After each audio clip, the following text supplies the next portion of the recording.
The first thing I noticed about her was that she didn't try to fill the silence. We were all crammed into the ready room at Fort Haveth, that low concrete box that smelled permanently of gun oil and burnt coffee, and a new body in the room usually did one of two things. Either they talked too much, trying to buy their way in with noise, or they went stiff and small in a corner and hoped nobody looked at them. She did neither. She came in with a sea bag over one shoulder, set it down against the wall without a sound, and stood there with her hands loose at her sides, looking at nothing in particular, patient as a stone in a river. I had 11 years in the teams by then. I'd watched a lot of people walk through that door, and I'd watched most of them wash back out again. I'd learned to read a person in the first 10 seconds, and what I read off her that morning was trouble. Not the kind that starts fights. The kind that gets men killed because command sends you a warm body to check a box and expects you to make it work downrange. That's the transfer, Dover said next to me, not bothering to lower his voice. Dover never lowered his voice. That's what they sent us. That's what they sent us, I agreed. Her name was Keene. Petty Officer Keene, according to the flimsy sheet of paper they'd handed our chief. A transfer in from some unit the paperwork was vague about, slotted into our element 3 weeks before a real-world rotation, because somebody upstairs had decided our workup needed her more than it needed the shooter we'd trained with for 8 months. She looked younger than her paperwork. She had the kind of face that doesn't give much away, flat calm, dark hair pulled back hard, and a way of holding still that I mistook, that first morning, for nerves. I want to be honest about this, because the whole point of telling it is the honesty. I didn't dislike her because she was a woman. I told myself that then, and I'll tell you now it was mostly true. What I disliked was the arithmetic. 3 weeks, a pinned rotation on a hard coast, and a name on a roster I didn't know, hadn't bled next to, hadn't watched under a bad night when everything goes sideways and you find out what a person actually is. In our line of work, you trust the people beside you with the simple fact of your life, and trust like that isn't given. It's earned in mud and cold and repetition, and she hadn't earned a thing off any of us. So I looked at her calm and I called it what was convenient. I called it soft. The chief, a leather-necked old bull named Prewitt, ran through the housekeeping in his flat monotone and then jerked his chin at her. Keene, you're on Cole's boat crew. Cole runs you through everything. You do what he says when he says it. She looked at me for the first time. Level, not challenging, not deferring, just taking my measure the way you'd read a slope before you climb it. Copy, she said, one word. You'll want to keep up, I told her, and I put a little edge on it so the room could hear. A couple of the guys smiled. Dover laughed outright. I'll keep up, she said, and that was all. Here's the thing that gnawed at me, though I didn't have the words for it that first day. Most people, you push them a little in front of a room and something moves in their face. A flush, a flicker of the eyes looking for an ally, a tightening at the jaw, you get a read. Keene gave me nothing. It wasn't the blankness of someone who's checked out. It was the blankness of deep water. You look at it and you can't tell if it's 2 feet deep or 200, and the only way to find out is to go in, and something in you doesn't want to. I didn't think about any of that on the first day. On the first day, I just filed her under dead weight, manage accordingly, and I got on with the work. The work for the next 10 days was the workup. Long days and longer nights, the whole element grinding through the rehearsals for a coastal direct action package we'd been handed with a compressed timeline and not enough intel. A compound outside a fishing town called a Sword, at the mouth of the Haveth River, a stretch of the Sarn coast that looked benign on a map and was anything but. Boat insertion, movement inland over broken ground, a hit on the compound, exfil back to the water before first light. Simple to say, never simple to do. And through all of it, I watched Keene fail to give me a single thing I could use to justify what I'd already decided about her. She was never late. She never complained. She carried her load and then some. I saw her shoulder a wounded man drag in the surf rehearsal, a 200-pound dummy through wet sand without a word, and she didn't slow the column. She listened more than she talked, which I mistook for having nothing to say. When Pruitt corrected her on something, she absorbed it, adjusted, and never made the same error twice. That should have told me something. Men who wash out make the same mistake 3 times because their pride won't let them hear the correction. She heard everything. But she was quiet, and in a room full of loud men, quiet reads as weak. That's the trap I fell into, and I fell into it with both feet. The range was where it turned ugly. We were 4 days out from the rotation, and Pruitt wanted everybody zeroed and confident. So he ran the whole element through a long gun package out at the West Range. 1,000 meters of scrub and dirt berms with the coastal wind coming across it steady and mean. Wind is the thing that separates people who talk about shooting from people who can shoot. Anybody can hold still on a calm day.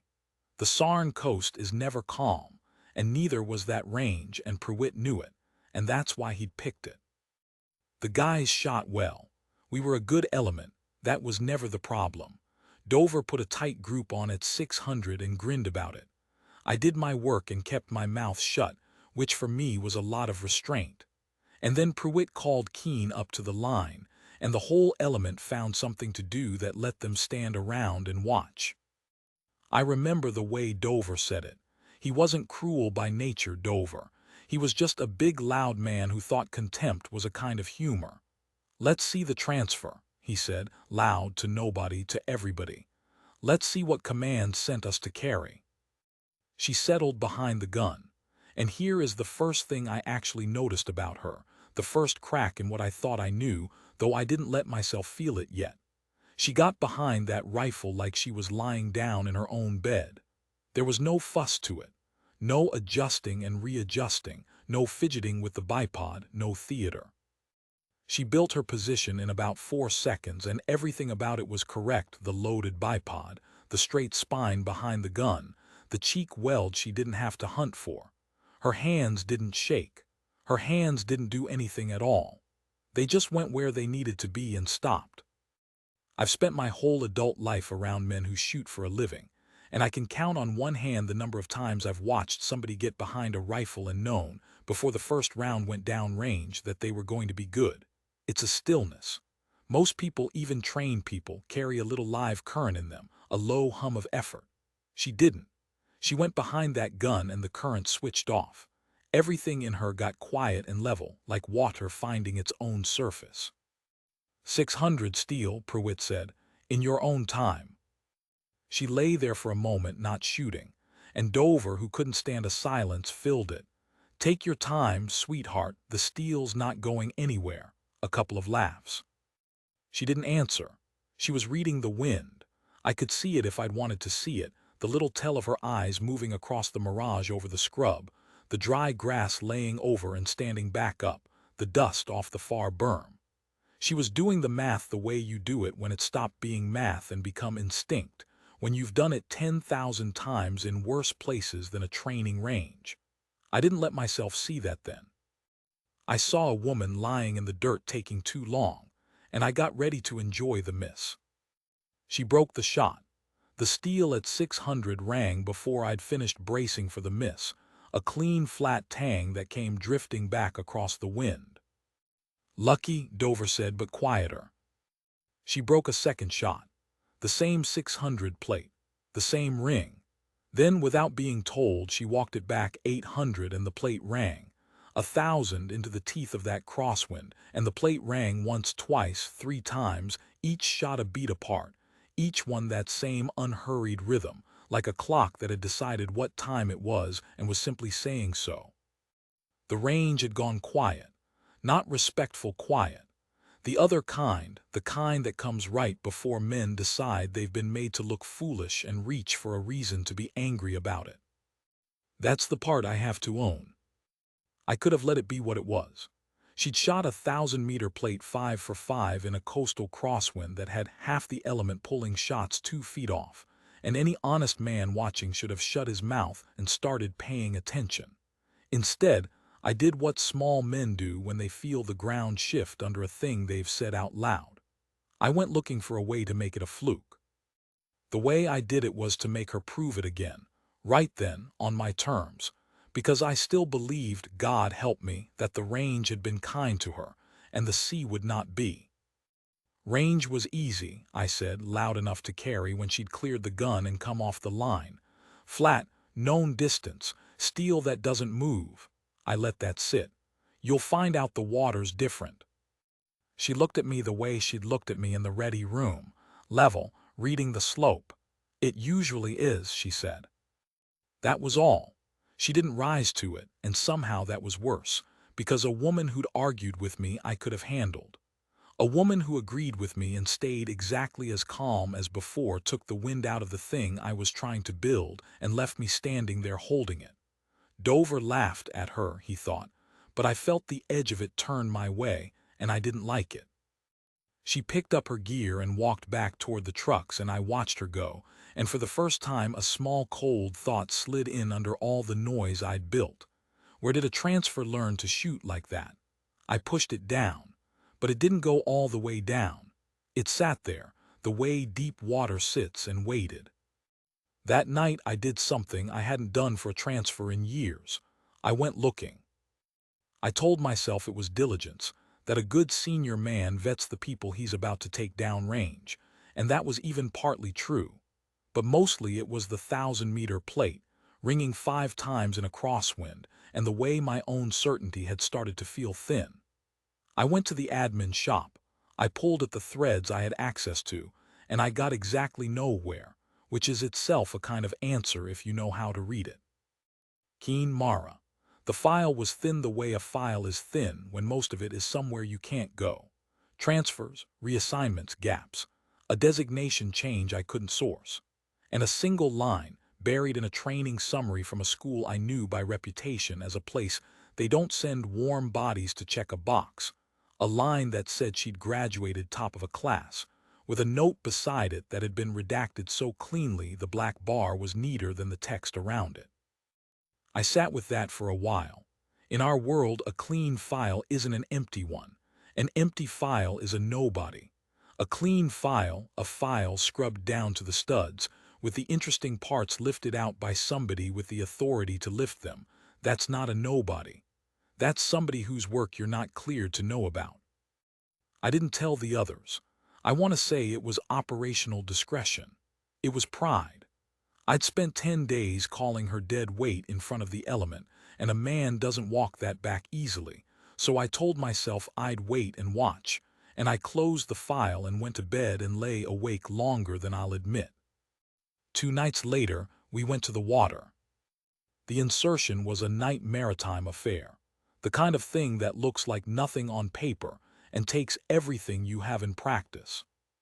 We launched off a low gray boat standing off the Sarn coast, dropped into the combat rubber craft in a swell that wanted to throw us, and ran in dark and silent toward a headland the charts called the Anvil, a black hump of rock and scrub that shouldered up out of the sea south of the Haveth River mouth, where the river came down out of the hills and spread into a wide tidal mouth of mudflats and channels and reed.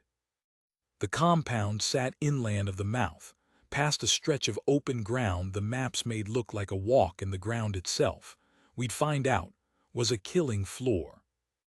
I ran the boat crew, and Keen was on my crew, and I put her where I put people I didn't trust yet, close where I could see her. In the dark, in the swell, with the cold water coming over the tubes and everyone hunched into their own silence, I watched her instead of watching the water, and I saw the same thing I'd seen behind the rifle. Stillness. Not the frozen stillness of fear. The settled stillness of a person who has done the hard thing so many times that the fear has been used up and only the work is left. She rode that boat like she'd been born on it. When we hit the surf line and the craft bucked, she moved with it, weight low, hands sure, and she was over the side and into the black water with her weapon up and dry before half the crew had their feet under them. We landed wet and cold on a shingle beach at the foot of the Anvil, and we went to ground and we listened. The sea breathing behind us, the wind coming down off the headland steady out of the northwest, carrying the mud and salt smell of the river mouth. Somewhere inland, a dog, then nothing. The plan put a support element up on the anvil to cover the movement inland, high ground with a line down onto the open flats the assault would have to cross. Pruitt looked at his shooters, and I saw the decision cross his face, and I understood it even as I braced against it. He'd seen the range too. "Keen, Cole, take the gun up the anvil. You're our eyes and our overwatch. Everybody crosses under you." Some part of me wanted to argue. The larger part of me had watched a 1,000-meter plate ring 5 times and had read a file scrubbed clean by people with more authority than I'd ever have, and that part kept my mouth shut. I took the long gun, the Element's precision rifle, a heavy thing built for exactly the kind of work we were about to ask of it, and I meant to carry it up and be the shooter with her spotting, because that was still the shape of the world I was clinging to. She looked at the gun in my hands. She didn't reach for it. She didn't say anything about it. She just said, quiet so only I could hear, "I'll take the wind for you," and started up the rock. And I climbed after her, carrying the gun I still thought was mine to shoot, up onto the black shoulder of the anvil, into the wind coming down off the headland. And I had no idea I was about to spend the longest hour of my life learning what she was. The top of the anvil was a broken spine of rock maybe 200 feet above the flats, with a lip of stone and scrub that made a natural hide, and a long, clean line of sight down onto the open ground the assault would have to cross to reach the compound. It was, I had to admit, a beautiful piece of terrain for the job. You could see the whole killing floor from up there. The pale flats silvered under a thin moon, the black seams of the tidal channels cutting across them, the reed beds along the river, and beyond it all the low, dark cluster of the compound with one weak light burning in it. Keen built the hide the way she built her shooting position. Fast, quiet, correct, no wasted motion. She set the gun on its bipod along the lip of stone, and only then did she look at me and hold out her hand for it. And I understood that the question of who was going to shoot had already been answered days ago on a range by a plate ringing in the wind, and that I'd just been slow to hear it. I want to tell you I handed it over graciously. I didn't. I hesitated, a last flare of the small man in me, unwilling to give up the last piece of the story I'd told. And she saw it, she saw everything I was learning, and she didn't push. She just waited, hand out, patient as that stone in the river, and let me arrive at it myself. I put the gun in her hands. She settled behind it and the current switched off in her, that same deep quiet, and she began to read the ground the way I'd never in my life seen a person read ground. She didn't just glance at the wind. She studied it. She read the reed beds bending along the river, the different lay of the grass in the low ground versus the high, the way the mirage, even in that thin moonlight, she was reading the shimmer off the cooling flats moved and stacked at different distances. She dialed the scope and murmured numbers to herself, not to me, a low private arithmetic, ranges to the channels, ranges to the near berm and the far, holds for a wind that wasn't one wind but 3 different winds layered over that broken ground. She built a picture of the whole killing floor in her head, every distance, every gust lane, before a single one of our men had stepped out onto it. "There's a near wind and a far wind," she said, very low, the first real string of words I'd heard from her. "Rivers pulling a channel of air down the low ground, left to right, maybe 8, gusting 12. Up on the high flats it lays down to 4 and swings behind me. Anything that crosses the low ground, I hold for the river wind. Anything on the high flats, I hold off it." She wasn't telling me because she needed to. She was telling me because a spotter needs to know, and she decided, without discussion, that I was going to be a competent spotter whether I'd earned it or not. "Copy," I said. It came out smaller than I meant it to. Below us in the dark, the assault element began to move.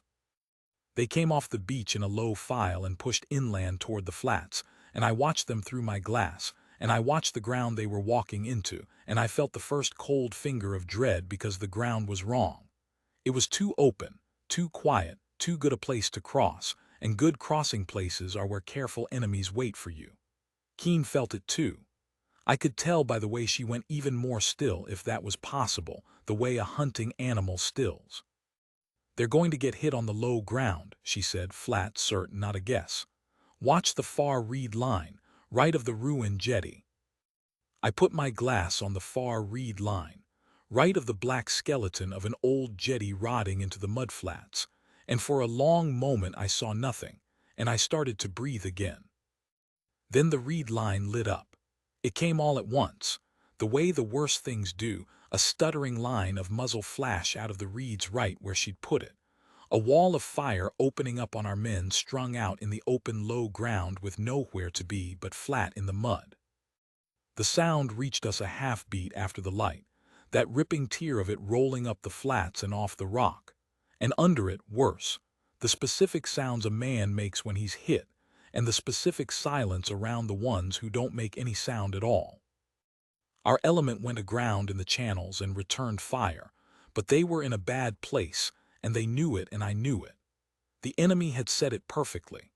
They were dug into the reed line with the river channel between them and our men, a stretch of open water and mud 50 meters wide that couldn't be crossed under that volume of fire without feeding men into it one corpse at a time. Our people could shoot back all night and not move an inch, and the whole time the enemy could work them. And somewhere out there a runner was already going for the compound to bring more guns down onto the flats. I could see the shape of how this ended, and it ended with our men pinned in the mud until there were enough enemy to flank the channel and roll them up. Pruitt's voice came over the net, tight and clipped, the sound of a man doing math he didn't like. 2 down and not moving. 1 more hit and dragged into a channel. The rest pinned. No way across. Quick reaction force was a long way out, too long, the kind of too long that means by the time help comes it comes to count the dead. I looked at the reed line, at the muzzle flashes stitching out of it, and I did the range in my head and my stomach dropped. It was long. It was long and it was low, down in the river wind, the 8 gusting 12 she'd called, across water and reed and broken light, at flashes in the dark you had to shoot at because you couldn't see the men behind them. It was the kind of shooting that isn't shooting anymore, that's something closer to prophecy. I'd have called it impossible. Every man on that range 4 days ago would have called it impossible. Keene had already started to work. She didn't hurry. That's the thing I will carry to my grave, the thing that rearranged something in me permanently. Below us men were dying and the fire was a solid wall and everything in my body was screaming to go faster, do something, anything now, and she got slower. She settled deeper behind the gun. Her breathing came down. The current switched all the way off in her until she was less a person than a part of the rock, and she began to break that ambush the way you'd take apart a machine, 1 bolt at a time, unhurried, exact. "First flash left of the jetty," she said low to me, her spotter, whether I'd earned it or not. "Ranging, 640, river wind full value holding 2 mils left."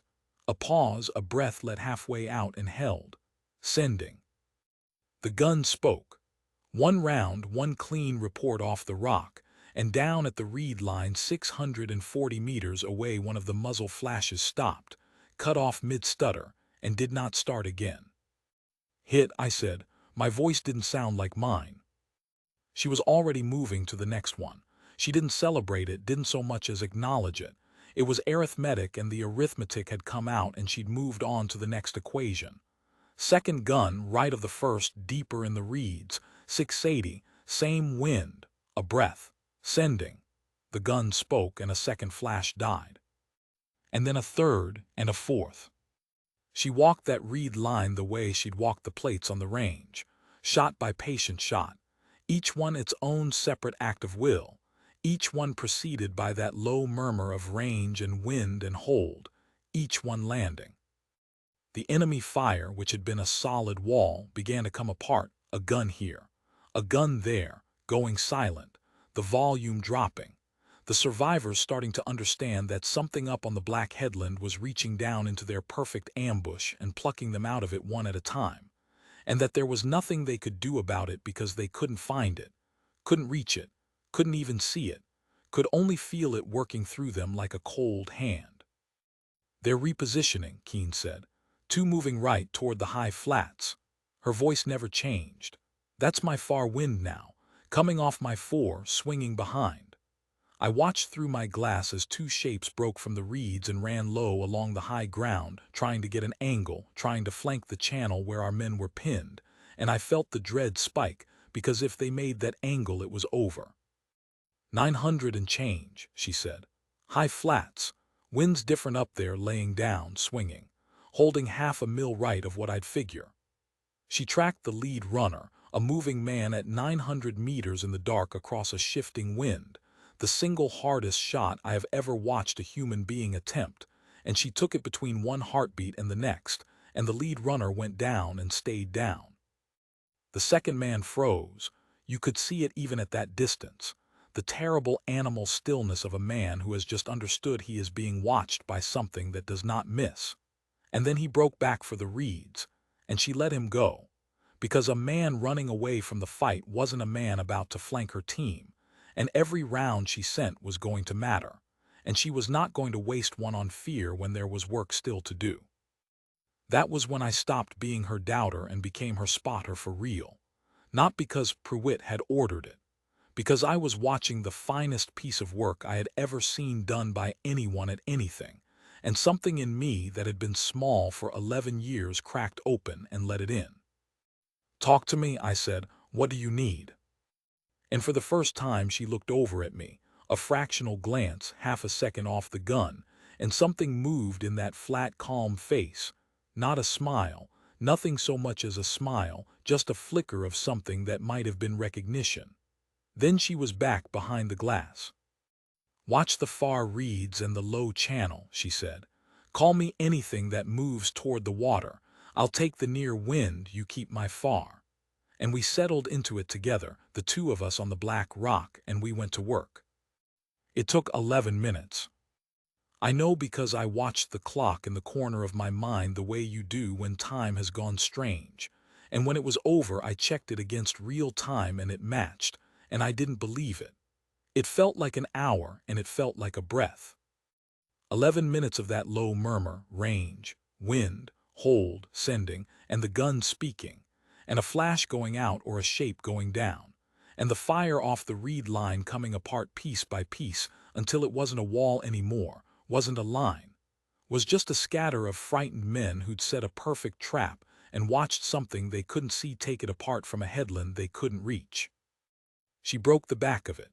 She reached down off that rock and she pulled the fire off our pinned men one gun at a time, and she opened a gap, and the moment the gap opened I heard Pruitt's voice on the net change, heard the math come out different, heard him push the assault up out of the channels and across the low ground in the lull she'd bought them, men rising out of the mud and moving because a shooter on the high ground had made moving possible. She covered them across. Every meter of that 50-meter crossing, she held over them, and twice more the reeds tried to come alive, and twice more she killed the gun that tried it before it got 3 rounds off. And our men crossed the killing floor she'd made survivable and took the far side, and rolled up what was left of the ambush from an angle the enemy had never planned to defend. And then it was quiet, the specific ringing quiet that comes after, when the guns stop, and your ears keep hearing them and the wind comes back and you realize it had never actually stopped. You just couldn't hear it under the fire. Keene came off the gun slowly. She cleared it, safed it, and lay there for a moment with her hand still on it, breathing. And I saw the only sign of cost she ever let me see, a long, slow exhale and a tremor in the hand as it came off the rifle. There and then gone, mastered before it had finished happening. She'd carried all of it, every shot, every man on that flat, calm surface, and only now, with the work done, did the deep water move once and settle. 2 down on our side, she said quietly, reading the net. Both breathing, they'll make it. A pause, because they crossed in the lull, not before. She wasn't taking credit. She was doing the after-action in her head the way she did everything, cold and exact, accounting for the living and the dead, and the account had come out with our men on the breathing side of the ledger, and that was the only thing she seemed to care about. Not the shooting, not the 50-meter miracle I just watched, just the count. The men, alive, down on the flats, the assault was consolidating, and Prewitt's voice came up on the net calling us down off the anvil. We broke the hide and came down the black rock in the last of the dark, and by the time we reached the flats the sky out over the sea had gone the flat gray of the hour before dawn, and the element was gathered in the lee of the old jetty, with the 2 wounded stabilized, and the compound taken, and the whole thing, impossibly, done. They were quiet when we came in. That's the first thing I noticed. A team that's just come through a bad ambush on the winning side is usually loud with it, the adrenaline coming off them in laughter and cursing and the ragged jokes men make when they've just found out they're going to live. But they were quiet, and they were looking at Keen, and I understood that they'd heard it. Not seen it, nobody down in those channels had seen a thing but muzzle flash and mud. But they'd heard it. They'd been pinned and dying, and then, one gun at a time, the fire that was killing them had gone away, plucked off them out of the dark by something up on the headland that did not miss, and they'd crossed a killing floor in a lull that a shooter on the high ground had reached down and made for them. They knew what had happened to them. They just didn't have a name for it yet. Dover had a name for it. Dover, who'd said let's see what command sent us to carry. He was standing there with a bandage on his arm where a round had opened him up in the channel, and he was staring at Keen like a man staring at something he'd read about and never expected to see, and when he spoke his big loud voice had gone to almost nothing. "That was you," he said. "Up on the rock, that was all you." Keen didn't answer. She was checking on the wounded, crouched by the nearest one, her hands doing the quiet, competent work of a person making sure a man was going to keep breathing, and she didn't look up. But I answered. I'd earned the right to, up on that rock, spotting for her, and I'd lost the right to stay quiet, and I found I wanted the whole element to hear it out of my mouth, the man who'd run the contempt, because some debts you pay out loud or you don't really pay them. 900 meters, I said. Moving man, dark, wind swinging behind her off the high flats. She called it 1/2 mil right and put him down between heartbeats. I looked around at them, at the faces of men I'd bled next to for years, men who'd laughed with me on that range 4 days ago. I've never seen it, not in 11 years, not from anybody. And then I said the thing I'd been circling since the range, since the scrubbed file, since the plate ringing 5 times in the wind. I hadn't been sure of it until I'd watched her work the reed line, and then I'd been certain, the way you're certain of a thing you should have seen all along. "There's a shot they tell stories about," I said. "You've all heard it. The Overwatch at Varden Pass, the one that held a whole element off a ridge in the dark, the shooter nobody's ever named because the whole thing's still buried. We've all traded that story around a fire like it's a legend, like it's not even real." I looked at Keen, crouched over the wounded man, gone very still now, her hands paused. "It's real, and they only ever called the shooter one thing." I said it's late. She looked up then, and for a long moment she just held my eyes across the gray light and the mud and the wounded, and she didn't confirm it and she didn't deny it, and she didn't have to, because the not denying was the whole answer, and every man there heard it. The file scrubbed clean by people with more authority than I'd ever have. The designation change I couldn't source. The redacted line neater than the text around it. A shooter reassigned under a new name and slotted quietly into an element 3 weeks before a rotation, to a team that took one look at a woman transfer and decided she was a box command had checked. The legend we'd traded around fires, sitting in our ready room the whole time, carrying her load and then some through the surf, taking our mockery on that flat, calm surface, and never once telling us who she was, because that wasn't the kind of thing you told. Because the work was the point, and the men alive were the point, and a name was just a thing other men needed so they could feel the size of what they were standing next to. "You could have said something," Dover said, quiet, almost pleading, a man trying to square what he'd said with what he was looking at. Keen finished checking the wounded man, made sure of him, and stood. She looked at Dover and at the others and at me, and when she spoke it was the same flat, calm voice she'd used to call the wind, no heat in it, no reproach, nothing owed and nothing collected. Wouldn't have changed the work, she said. You'd have crossed the low ground the same. The reed line would have opened up the same. A small pause. The only thing knowing does is make you feel better about the mockery, and that's not my job to fix. She wasn't punishing us. That was the thing that landed hardest. A lesser person, a person like me, 4 days ago would have had this moment ready, would have savored it, would have made us eat every word. She had every right to and no interest in it at all. She'd taken the contempt of an entire element for 10 days and answered it with nothing but the work, and now that the work had spoken for her, she wanted exactly nothing from us. Not an apology, not the satisfaction of watching us squirm. Just the wounded breathing and the light coming up and the next thing to be done. That's when Pruitt did it. Old Leatherneck Pruitt, 30 years in, who I'd never once seen give a thing he didn't have to. He came up out of the group and he stopped in front of her and he drew himself up and he saluted her. Held it. A chief with 3 decades in the teams, holding a salute for a petty officer, in the mud in the gray dawn with the sea coming up behind them, and it was the most correct thing I ever saw him do. And the element followed him, not on order, not because anyone told them to. One at a time, the men who'd stood around that range 4 days ago and found something to do while they watched, who'd laughed when Dover called her sweetheart, who'd filed her under dead weight the same as I had, one at a time they came to attention and they held it. And the last of them to move was Dover, big loud Dover with the bandage on his arm, and he held his the longest. I held mine too. It was the least I owed and the most I could give, and I gave it, and across the salute her flat, calm eyes met mine one more time, and that flicker moved in them again, the thing that wasn't quite a smile, and she gave me the smallest nod, spotter to shooter, and it was worth more than any medal I ever wore. She returned the salute once clean, the way you do when it's owed and taken and settled.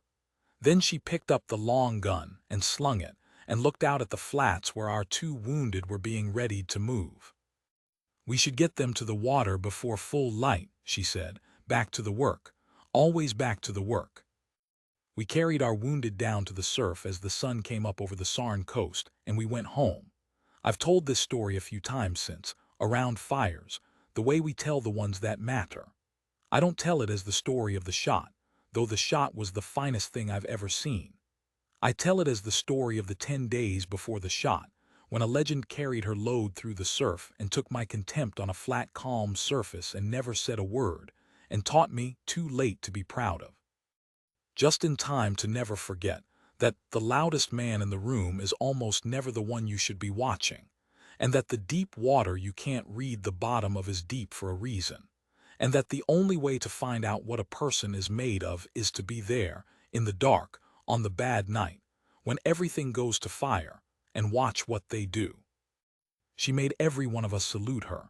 She never asked us to. That was the whole of it. That was Slate.